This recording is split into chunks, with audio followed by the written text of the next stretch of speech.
నమస్తే, welcome to legend TV. This is బాన్. ఇదైతే Congress party నాయకులు జగ్గారెడ్డి గారు, ఈటల రాజేందర్ గారి పైన అనుచిత వ్యాఖ్యలు చేశారు. దీనికి సంబంధించి పెద్ద ఎత్తున ఆగ్రహం వ్యక్తం చేస్తున్న ముద్రా సంఘ నాయకులు ప్రెస్ మీట్ పెట్టడం జరిగింది సోమాజిలో. సార్, వాళ్ళతో మాట్లాడే ప్రయత్నం చేద్దాం. అన్న, చెప్పండి, నిజంగా జగ్గారెడ్డి గారు చేసిన వ్యాఖ్యలు మీరు ఎట్లా చూస్తారు?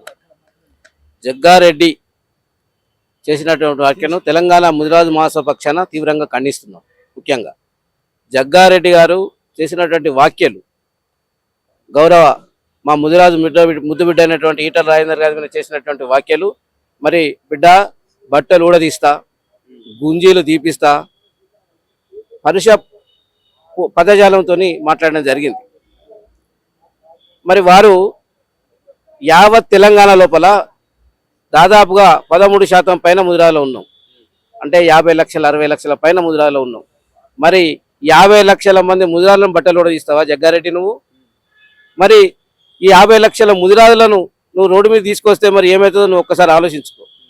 ఇప్పటికే నిన్ను 2 సార్లు సంగారెడ్డి ప్రజలు తిరస్కరించింది, ఆల్రెడీ నిన్ను ఓడిపించింది ఆల్రెడీ. మరి అంత ప్రపంచంలో కూడా మొన్న మరి అందరు గెలిచింది కానీ నువ్వు గెలవలే. ఆ ఆక్రోశంతో నీకు పదవి రాలేదన్న ఒక అర్థంలో నీ యొక్క గౌరవ ముఖ్యమంత్రి గారి యొక్క మన్నన పొందడానికో ఇంకేదో చేయడానికి ఈ యొక్క ఈటల రాజేందర్ గారు తిడితే నాకు పదవి వస్తుందని చెప్పి నువ్వు ఊహించుకుంటాను కావచ్చు. నీకు ఇప్పుడు కాదు ఇంకెప్పుడు కూడా పదవి రాదు ఆ కాంగ్రెస్ పార్టీలో. గతంలో నువ్వు గౌరవ ముఖ్యమంత్రి గారిని కూడా తిట్టినవు. గతంలో గౌరవ ముఖ్యమంత్రి గారు వారు పిసిసి అధ్యక్షులై వారు మరి పాదయాత్ర చేసే సందర్భంలో నువ్వు ఎన్నోసార్లు నువ్వు మాట్లాడిన సందర్భాలు ఉన్నాయి. కాబట్టి జాగ్రత్త బిడ్డ, నీ నోరు జాగ్రత్త పెట్టుకో. ఇంకొకసారి కనుక ముదిరాజుల జోలికి వస్తే నీ అంతు చూస్తాం. తప్పకుండా నువ్వు బేషరతుగా ముదిరాజు జాతికి క్షమాపణ చెప్పాలి. నేను ఇంకొకసారి అలాంటి మాట తప్పకుండా మా కార్యాచరణ ప్రకటిస్తాం. అంటే నిజంగా అతనికి పదవి రాలేదనే కోపంతో ఇలా మాట్లాడాలనుకోవచ్చు. ఎందుకు టార్గెట్ చేయాల్సి వచ్చింది అసలు ఈటల రాజేందర్ గారిని? ఇప్పుడు మీరు కాంగ్రెస్ పార్టీలో అనేక రకాల వాళ్ళకి ఈక్వేషన్స్ ఉంటాయి.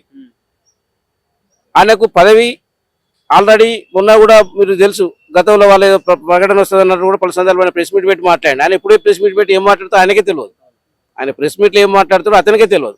మరి అట్లాంటి వ్యక్తి ఈటల రాజేందర్ గురించి, ఈటల రాజేందర్ గారు ఏం మాట్లాడండి ఒక్కసారి మీరు అందరు కూడా వినండి. ఒక్కసారి వారు ఒక హైడ్రా మీద బాధితుల దగ్గరికి పోయినప్పుడు అక్కడ వాళ్ళ అరణ్య రోదనలు 20-30 ఏళ్ళకి ఇల్లు కట్టుకొని వాళ్ళకు కూల్స్తూ ఉంటా అంటే సర్టిఫికేట్ కూల్చమని రిసీట్లు వాళ్ళు సబ్మిట్ ఇస్తూ ఉంటా అంటే అవి వాళ్ళ రోదనలు విని అయ్యా ముఖ్యమంత్రి గారు అని వారి పట్ల మాట్లాడండి. అది ఒక మన తెలంగాణలో వాడుతున్నటువంటి భాష. అది తెలంగాణలో అప్పుడప్పుడు వాడుతాం. ఆ కోపంలో ఆ విషయాల్లో మాట్లాడేటప్పుడు వాళ్ళు ఏడుస్తూ ఉంటే ఆ బాధ చూడలేక ఆ వ్యక్తి కూడా మన బీదల వ్యక్తి కాబట్టి, బీదల తరపున ఉన్న వ్యక్తి కాబట్టి, బీదల గురించి కొట్లాడే వ్యక్తి కాబట్టి, రేపు బీదలంటే ఆయనకు అతి ప్రేమ కాబట్టి వారు మాట్లాడి దాన్ని మీరు ఆ సమస్యను పరిష్కరించాలి తప్ప అక్కడ ఏమున్నది మీరు ఒకసారి దృష్టి సారించండి. మీ ఇంటెలిజెన్స్ వ్యవస్థ ఏం చేస్తుందని తెలుసుకోండి, ఏం జరుగుతుందో కింద తెలుసుకోండి అని చెప్పి మాట్లాడండి. దాన్ని మాట్లాడకుండా ఈటల రాజేందర్ కులాన్ని టార్గెట్ చేయడం, లేకుంటే ఈటల రాజేందర్ ముదిరాజారెడ్డి అని మాట్లాడడం పిసిసి అధ్యక్షుల వారు ఇట్లాంటి మాటలు మానుకోవాలి. ఒక జాతీయ పార్టీలో ఉండి మీరేమైనా మాట్లాడదలుచుకుంటే విధానపరమైన అంశాలు మాట్లాడండి, పాలనపరమైన అంశాలు మాట్లాడండి. ఏం చేస్తారో చెప్పండి ప్రజలకు. అంతేగాని మీరు ఇట్లాంటి భాష మాట్లాడితే మాత్రం యావత్ ముదిరాజు లోకం తీవ్రంగా ఖండించుతుంది. తప్పకుండా మీకు గుణపాఠం చెప్తారు. పిసిసి అధ్యక్షుడు మహేష్ గౌడ్ గారు ఒక బీసీ, అంటే బీసీ వ్యక్తిని ఇట్లా మాట్లాడిన ఎట్లా చూస్తారన్న? నిజంగా మేము అదే బాధపడుతున్నాం. టీపీసీసీ అధ్యక్షులు ఒక బీసీ బిడ్డ, తప్పకుండా మేము గౌరవిస్తాం. వాళ్ళు ఒక బీసీ బిడ్డ కాంగ్రెస్ పార్టీ చేసిందంటే ముదిరాజులు కూడా సంతోషపడ్డాం. కాంగ్రెస్ పార్టీ చేసిందంటే ఇంకో రాజకీయ పార్టీ కూడా బీసీ బిడ్డని చేస్తుందని చెప్పి అలాంటి వ్యక్తి ఇంకో బీసీ బిడ్డ మీద మరి ఈటల రాజేందర్ గురించి వారికి మొత్తం తెలుసు. తెలియదని కాదు, వారికే కాదు రాజకీయ నాయకులందరికీ తెలుసు. వారి గురించి రాజకీయ నాయకులందరికీ కూడా తెలుసు వారి గురించి. వారి వ్యక్తిత్వం ఏంది, వారు ఏం చేస్తారు, వారి యొక్క జీవన విధానం ఏంది, వారు ఏ కార్యక్రమాలు చేస్తారు, ఎంత పని చేస్తారు, ఏం పని చేస్తారని చెప్పి మరి వారు కూడా ఏంటంటే మరి ముఖ్యమంత్రి మండలం పొందడానిక మరి ఎందుకు మాట్లాడినాడో కానీ వారు మాత్రం మాట్లాడడం అనేది సరికాదు. తప్పకుండా వారు బేషరతుగా ముదిరాజు జాతికి క్షమాపణ చెప్పాలి. ముదిరాజు బిడ్డ, ముదిరాజు అంటే ఈటల రాజేందర్ గారి స్వగ్రామము కమలాపూర్ మండలం, కమలాపూర్ విలేజ్, కమలాపూర్ మండలం. అది మరి అక్కడ నుంచి దాదాపుగా 7 సార్లు వారు శాసనసభ్యుని గెలిచి ఇప్పుడు పార్లమెంట్ సభ్యుని కొనసాగుతారు. మరి వారి తల్లి ఈటల మల్లయ్య, వైఫ్ ఆఫ్ ఈటల వెంకటమ్మ. మరి ఇక వారి కులం గురించి మాట్లాడితే ఒక పిసిసి అధ్యక్షునికి ఏం చెప్పాలి? ఇవాళ మ్యారేజ్లు ఇలా మనకి ఇలా సంస్కృతి అనేక రకాలుగా పెళ్లిళ్ళు అవుతూ ఉంటాయి. దాన్ని బేస్ కాదు మన తల్లిదండ్రులు అనేది బేస్ మనకి హిందూ సమాజం లోపల. అట్లాంటిది మరి వాటిని తీవ్రంగా మేము వారిని వ్యతిరేకిస్తున్నాం. ఆ మాటలను తప్పకుండా దాన్ని ఖండిస్తున్నాం కూడా. జగ్గారెడ్డి గారు కూడా అసలు ఆ రోజు ప్రెస్ మీట్ లో కూడా చెప్తా ఉన్నాను, నిజంగా మేము ఓన్లీ ఏ విషయం పైన మాట్లాడడానికి వల్ల ఏం ప్రిపేర్ అయ్యి కూడా రాలే, నేను ఓన్లీ ఈటల రాజేందర్ ను తిట్టడానికి మాత్రమే వచ్చానట్టు కూడా మాట్లాడాడు. నిజంగా టార్గెట్ చేశాడు అనుకోవచ్చా? తప్పకుండా టార్గెట్ చేసింది. ఎందుకంటే ఒక పెద్ద వ్యక్తిని తిడితే ఆయనకు లాభం జరుగుతుంది అనుకుంటాడు. ఎందుకంటే ఆల్రెడీ ఆయన కొంత కనుమరుగైన దశలో ఉన్నాడు వాళ్ళ పార్టీ లోపల. ఆయన ఎవరు పట్టించుకోరు వాస్తవానికి. ఏంటంటే కలిపాగానే అన్న అంటారు తప్ప ఆయన గురించి పెద్ద ఆలోచిస్తారు వాళ్ళ పార్టీలో. ఒకవేళ వాళ్ళ పార్టీలో ఆలోచిస్తే ఎప్పుడో పదవి రావాలి ఆయనకు. మరి ఆ పదవి రావాలని ప్రశ్నిస్తూ ఆయన మాట్లాడుతున్నాడు తప్ప మరి ఈటల రాజేందర్ గారిని టార్గెట్ చేయడం అనేది కరెక్ట్ కాదు. ఒకవేళ నిజంగానే క్షమాపణ చెప్పని మీరు కోరుతా ఉన్నారు, నిజంగా క్షమాపణ చెప్పని ఎడల మీరు నెక్స్ట్ మీ కార్యాచరణ ఎలా ఉండబోతుంది మరి ముద్రా సంఘాల నుంచి?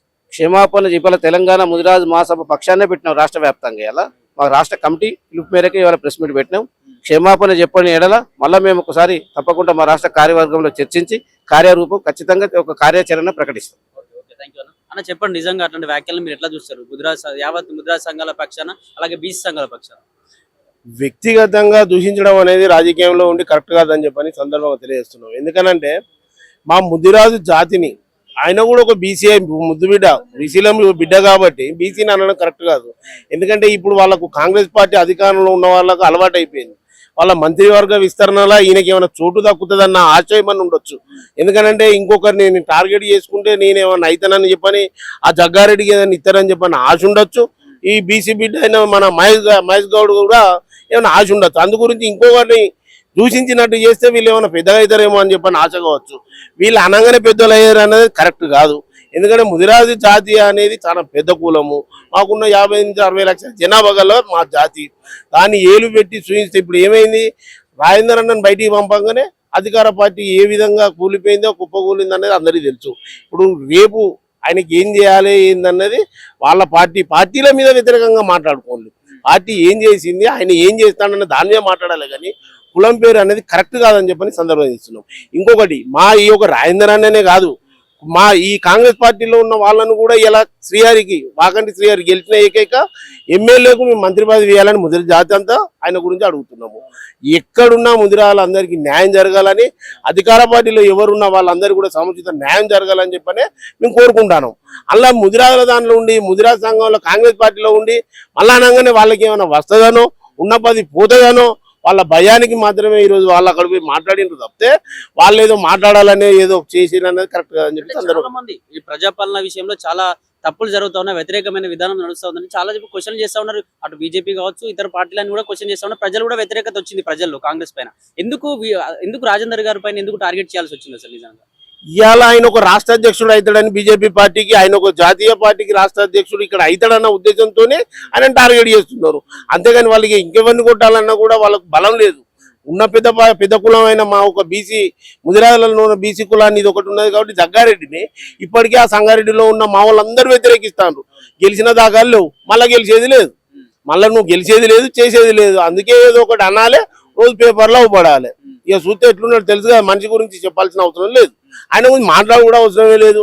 ఆయన ఇంకొకసారి కానీ అగ్రకులాలు ఎవరైనా కానీ ముదిరాజుల వైపు కానీ ముదిరాలను అనుచిత వ్యాఖ్యలు చేస్తే ఇక సహించేది లేదు. ఎందుకంటే గతంలో ఏమైంది అన్నది ఒకసారి రుచి చూపించినాము. ఇక జరిగేది అన్నది దాడి అనేది జరుగుతుంది. ఇక బొమ్మలు కాలబెట్టడము, ఈ ప్రెస్ మీట్లు పెట్టడం ఉండదు. ఇక ప్రణాళిక ఒకటి తయారై రాష్ట్ర కమిటీ మొత్తం కూర్చొని మేమందరం గ్రామ స్థాయి వరకు తీసుకుపోయి గ్రామాల నుంచి రాష్ట్రం వరకు మేమందరం కూడా పెద్ద ఎత్తున ఆందోళన చేస్తానని సందర్భంగా తెలియజేస్తున్నాం. Thank you.